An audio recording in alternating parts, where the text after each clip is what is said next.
This video is sponsored by Squarespace. This Squarespace, right here.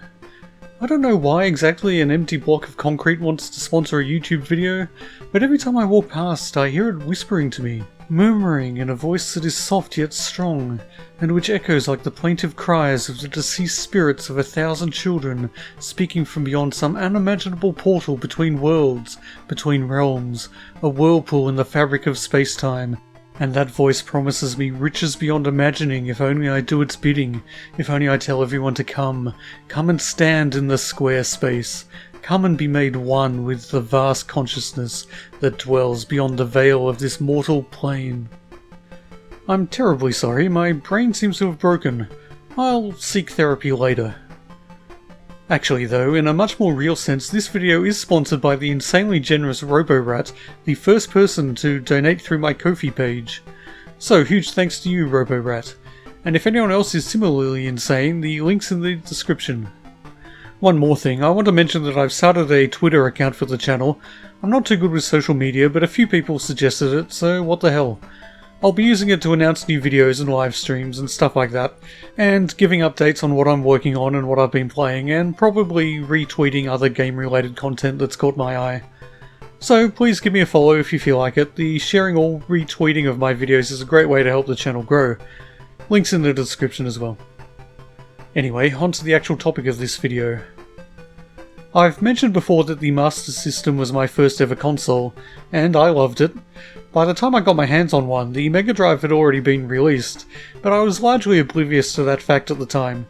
The intricacies of console hardware evolution were lost on me, and it would still be a couple of years before I started to massively care about bits and megabits, and how Street Fighter II on the Mega Drive was the world's first 24 megabit cartridge, so nani nani na, Nintendo. No, those were more innocent days for me.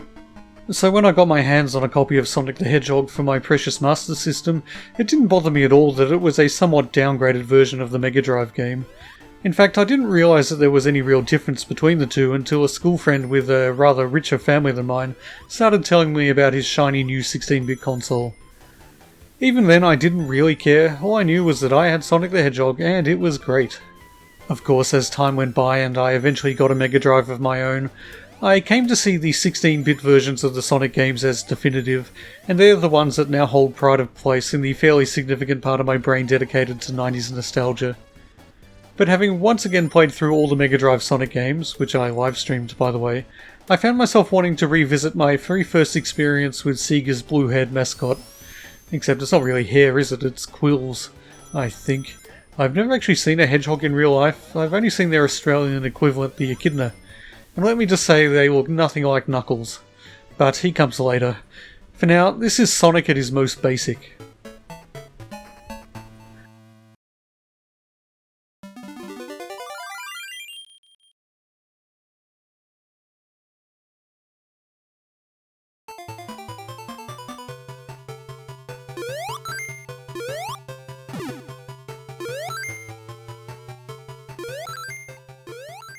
Zone 1 is, of course, Green Hill Zone. This version of the game actually replaces several of the zones in the Mega Drive version with its own new additions, for better or worse, mostly worse, but the starting point is the same. It's a classic zone, it's the epitome of Sonic, and its iconic status is only slightly diminished by the limitations of the 8-bit hardware. Well, maybe more than slightly, but only slightly more than slightly. Or perhaps significantly more than slightly, but not slightly more than significantly. In any case, I can't deny there have been cutbacks. There is far less verticality, and crucially, there are no loops. Sonic and loops go together like insert witty comparison here when you think of one, you lazy bastard, and don't forget to edit this bit out before you record the script. And to have him deprived of his 360-degree playthings is a genuine shame. But all that's in retrospect. When I first played this game, I was sufficiently impressed by Sonic's speed and mobility. The playability is still high, marred a little by some chronic slowdown in places, but hey, that's the Master System for you. The graphics are excellent by 8-bit standards, and capture that good old Green Hill essence, and the music is, well, it's fine. It too has suffered a little due to the radical bitectomy surgery the game had to undergo, but again, it retains the essence of the original track, and that essence is still fantastic. Act 2 of Green Hill Zone contains two particularly notable elements. One of these is the game's first Chaos Emerald, which unlike the Mega Drive Sonics does not require you to complete some sort of bonus stage. No, in the Master System version all the emeralds are hidden somewhere within the main game, one in each zone. I think this is simultaneously a good and a bad design choice. On the one hand, hiding the emeralds within the levels gives you an enticing target to track down. On the other hand, once you know where they are, that's pretty much all challenge and interest gone from the quest to acquire all the emeralds. It doesn't help that they're not exactly hidden with a great degree of cunning. Certainly Baldric would not be impressed. And if you get that reference, you have excellent taste in TV. It would be almost more difficult to miss the emeralds in the first 4 zones, and indeed I did not, despite not expending any effort searching for them and not remembering where they were. I think it was Sonic 3 where the designers first nailed the right formula for acquiring emeralds. You had to complete a bonus stage to get them, so that challenge was there, but the entrances to the bonus stages were also scattered throughout the levels and hidden with a degree of cleverness. Nevertheless, I still remember relishing the hunt for the emeralds the first time I played Sonic on the Master System, even if the hunt was over pretty damn quickly. The other notable element contained within this second act of Green Hill Zone is a source of personal embarrassment that still rankles with me 3 decades later. See this spring? You jump on it and it takes you through the ceiling and up to the open space above. But I failed to realise this for what seemed like a long time. It probably wasn't more than a day or two, or even an hour or two, but to my childish brain, eager to experience this brand new platforming experience, it seemed like an eternity. In retrospect, I can kind of see why I got stuck. There's no visual indication that that section of the ceiling has no collision detection. The spring just seemed like a pointless distraction, so I never thought to jump on it. And I really was pretty new to the whole concept of platformers, so I can forgive 10-year-old me for taking some time to realise what needed to be done. But still, even a chimpanzee would have stumbled on the solution within minutes. So I guess at that age I was dumber than a chimp. Some things never change, I guess. I even ended up calling the Sega Hintline, which was a thing that existed in 1991. They were out of action for the weekend, which turned out to be a good thing because I ended up figuring it out on my own and spared myself the embarrassment of having to explain to some underpaid phone jockey that I couldn't figure out how springs worked. I can still remember the relief I felt when I went shooting up through the ceiling and was finally able to progress beyond the first 3 minutes of the game. The first boss did not hold me back anywhere near as long. In fact, it's almost impossible to die to the... Oh, well, crap. But it really is embarrassingly easy. It goes up, it goes down, it goes across. Robotnik truly is a tactical genius. Smart enough to kill me once, at least.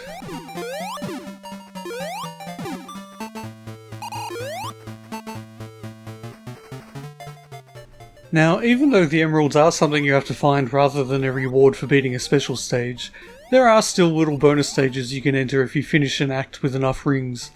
And they're actually kinda cool. They're basically big arenas with springs lining the floors, bouncy bits of colourful stuff scattered around the place, and an absolute crapload of rings. There also tend to be a few tasty items in the tougher to reach nooks and crannies, such as extra lives and precious continues.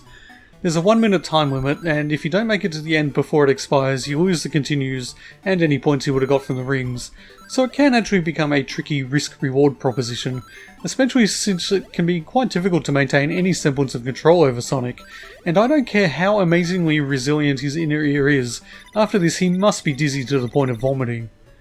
It's pretty simple stuff, but it's the fastest the game gets, and the speed and smoothness of the action is genuinely impressive. Plus, I just like bouncing. I must have been a Tigger in a past life. Zone 2 is Bridge Zone, a Master System exclusive, and it's about as exciting as it sounds. In all honesty, it may actually be the most boring zone to ever feature in a Sonic game. I still maintain that this is a decent game, all things considered, but yeesh, this is not a high point. In the first act, you go across some bridges. Heart-stopping stuff. The only moment of even slight interest is obtaining the Chaos Emerald, which requires you to jump off the collapsing segments of another bridge. It's something, I guess.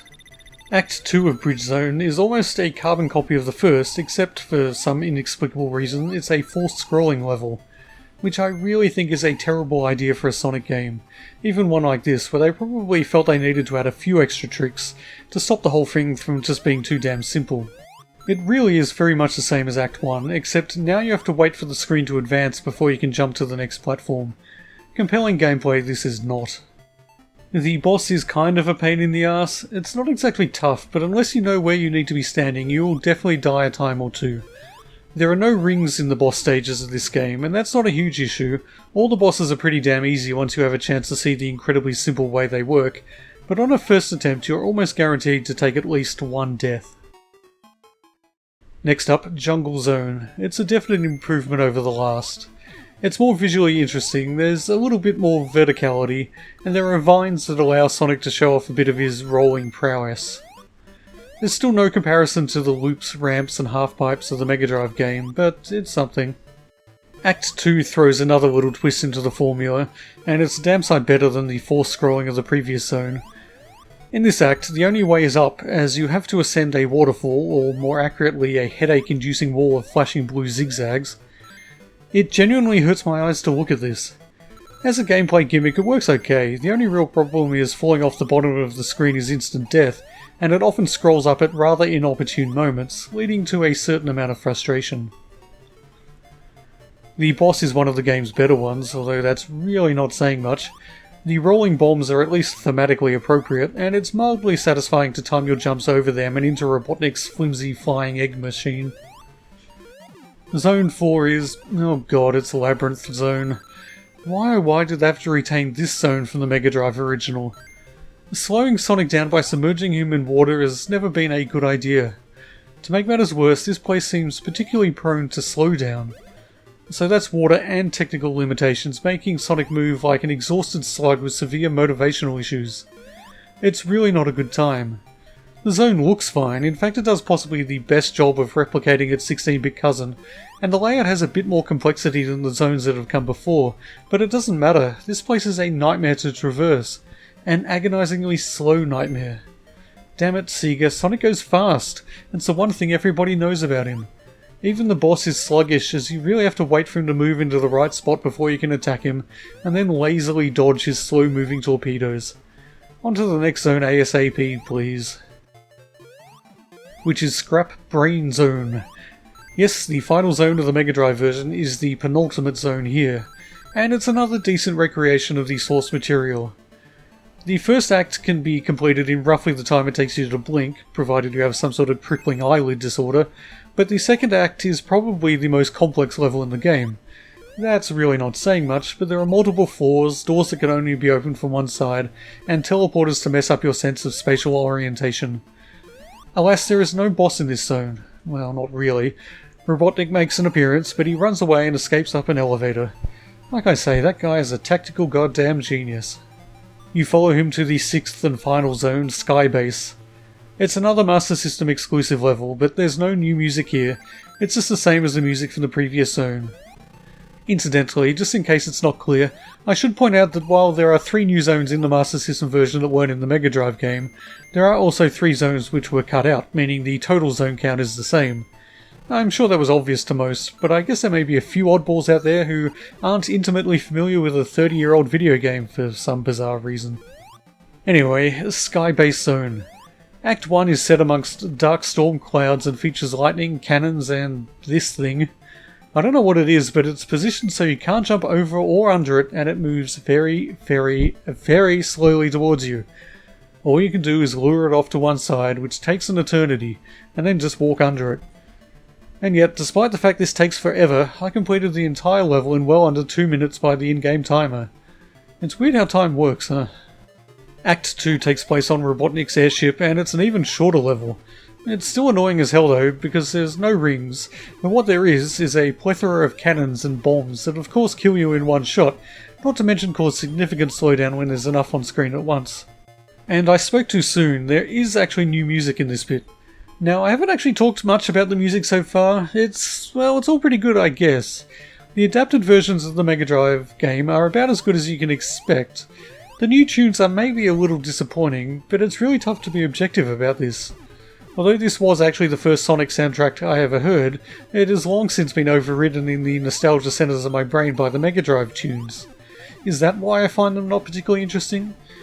It's worth noting that all the music in this game was created, or at least adapted, by Yuzo Koshiro, legendary video game composer probably best known for the Streets of Rage series, which is second only to the Sonic and Echo series in terms of music, in my opinion. Wait, can something be second only to two things? I probably should say third only. Anyway, knowing that Yuzo Koshiro had a big hand in this soundtrack, I can't help but feel a little disappointed. Like I said, it's all pretty good, but it certainly doesn't stick in the mind like the music from any Streets of Rage game does. But I guess that's to be expected, given the Master System's much more limited sound capabilities.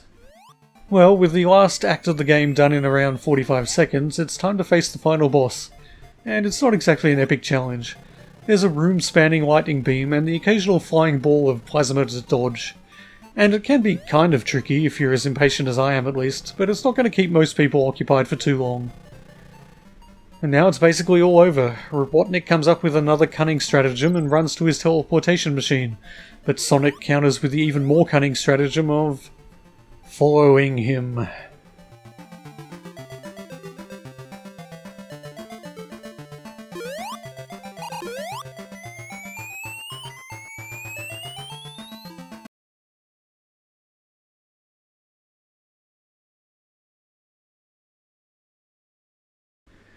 And then, clonk.